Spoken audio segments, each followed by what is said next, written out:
Hi, today I would like to bring you a quick user review on the Sony Alpha 7R or A7R.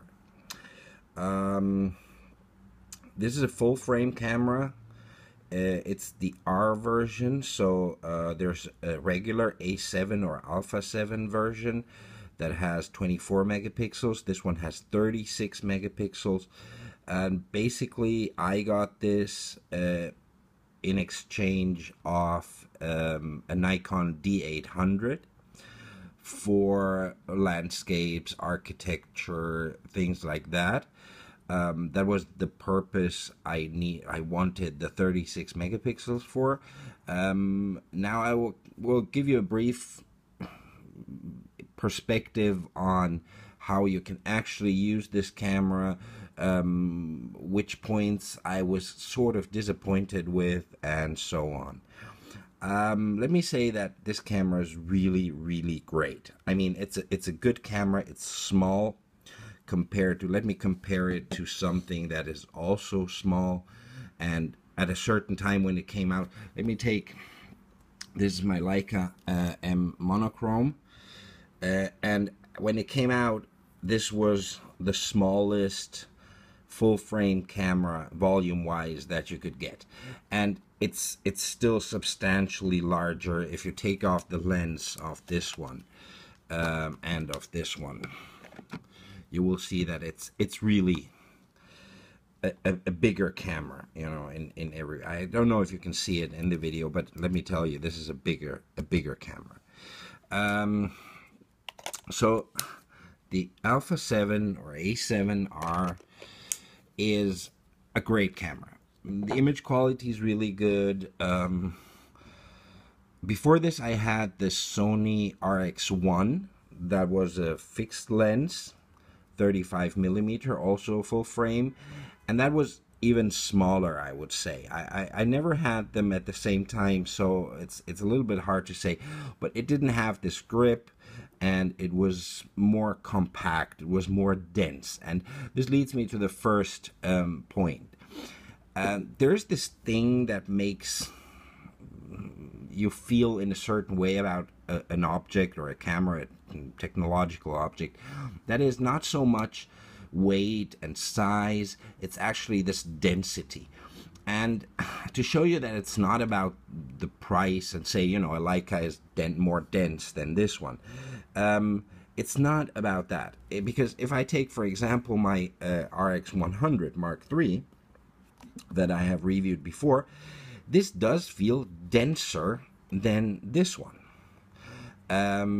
It's more compact. It's more yeah. Well, I guess dense is the word that you could use for this. However, I mean, this is just you know, the feel of it. But as far as the quality is concerned, I can't say many negative things about this one.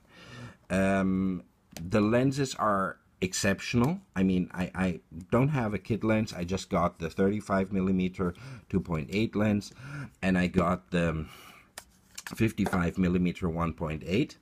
Both lenses are exceptionally sharp, fantastic.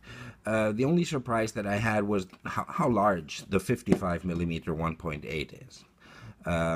Usually with these cameras, with these mirrorless cameras, you will see that the size of the lenses, for whichever technical, physical reasons, is rather smaller.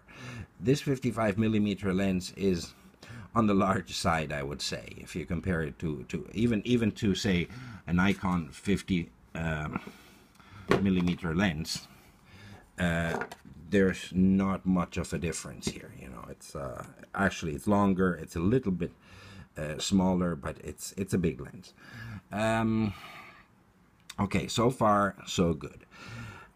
If I had to improve, if you use it on the street, for example, it may be this thing that we already had with the D800, that they say that the more megapixels you have, the steadier you have to hold the camera to get sharp pictures. Sometimes I have the impression this camera has the same problem. it's really not easy to get a really sharp picture if you're moving. If you put this on a tripod, you can zoom into a picture as far as you want, and you will have crisp, sharp images. But if you're using it handheld, moving around, maybe not having so much time, even bumping up the speed a little bit, it's kind of difficult, I have the impression. So even when you shoot portraits, for example, which I do with a 55mm, it's great, but you have to be careful that, you know, it's not the spontaneous portrait shooting. You have to have the model pose, and then you can get reasonably sharp pictures out of it. The controls are kind of easy, and once you're familiar with a current model of Sony, you will have basically the same setup, the same. I don't know why it's not turning on right now, but oh yeah, it is. You have the different display options. Let me take the lens cap off. You have the menus. This is the only thing maybe you have to get used to the menu being up here and not in the area where you usually keep your thumb. It's basically something everybody's used to once they get used to using a Sony camera. The major issue I have with this camera is the battery life. It's not a good battery life. You have to have tons of batteries if you're around for one day shooting. The batteries are not small. I mean, if I think that the Sony RX1 basically had this kind of battery, and this one has this kind of battery, you would expect it to be a huge difference. It's not. I mean, this one is very. There's the issue with the viewfinder. The viewfinder is fantastic, and it's a great thing to have, and we all love to have a viewfinder. But as usual with Sony, there's no way to switch off the screen, the flipping screen, totally, unless you really set it in the menu, and then you can't preview images on the display.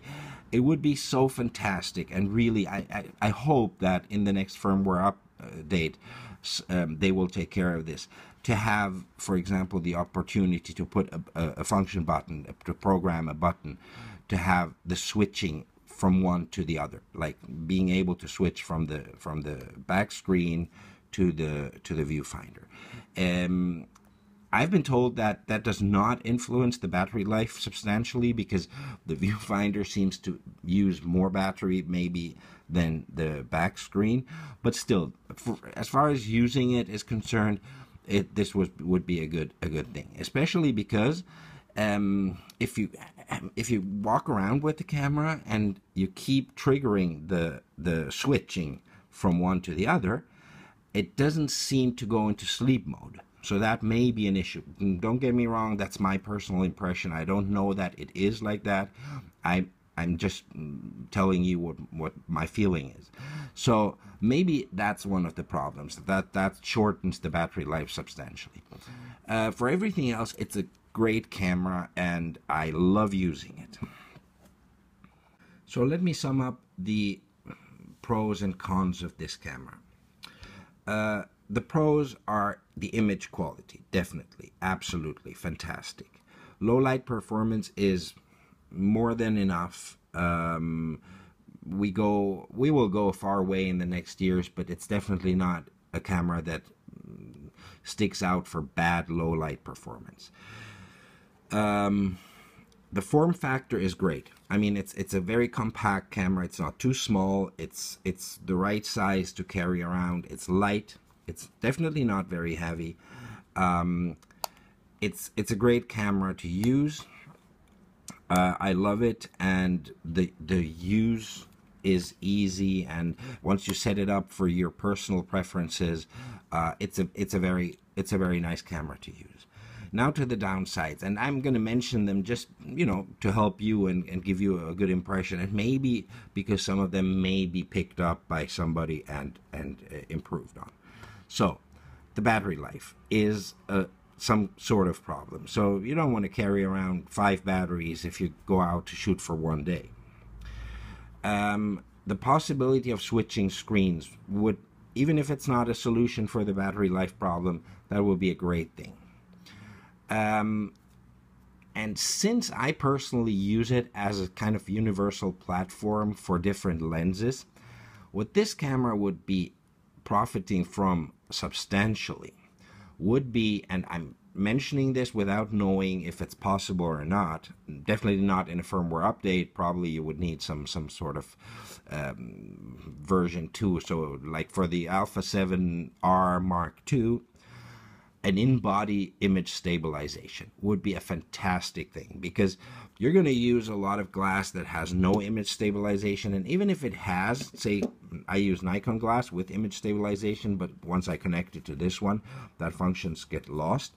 So it would be great to have, like in some Olympus cameras, an in-body image stabilization. So whichever glass I put on, I have a stabilized image. Because for many things, for example, if I put on this 75 millimeter 1.4 lens, not image stabilized, with this camera with 36 megapixels, it's incredibly hard to get a picture that does not move. Maybe I'm trembling, maybe it's my problem. Tell me if you have other experience, but to me it's really hard. Even with the native lenses, even with the 55 millimeter 1.8, it's hard to get a steady image. I would like to point that out. So that would be a big bonus to get this camera with an in-body image stabilization. For everything else, maybe another point is the choice of lenses is limited, even though you can put any lens on this from other manufacturers. Sony itself, I think, has 4 lenses out now, right now. 5 lenses if you take the low-level kit lens into account. So basically, there's not much you can do on that side. You don't have a macro lens, as far as I know. You don't have real telephoto lenses. You don't have much. You can put on many other lenses, but on the native side, you don't have a wide selection of lenses. However, I really love this camera. It's a fantastic camera. The image quality is superb, really. And if you can take the price and want to have the possibility, for example, for landscape and architecture, this is definitely a camera worth considering. Thank you very much. I appreciate your comments. If you want to subscribe, that would be great. And more coming up on this channel. Thank you very much.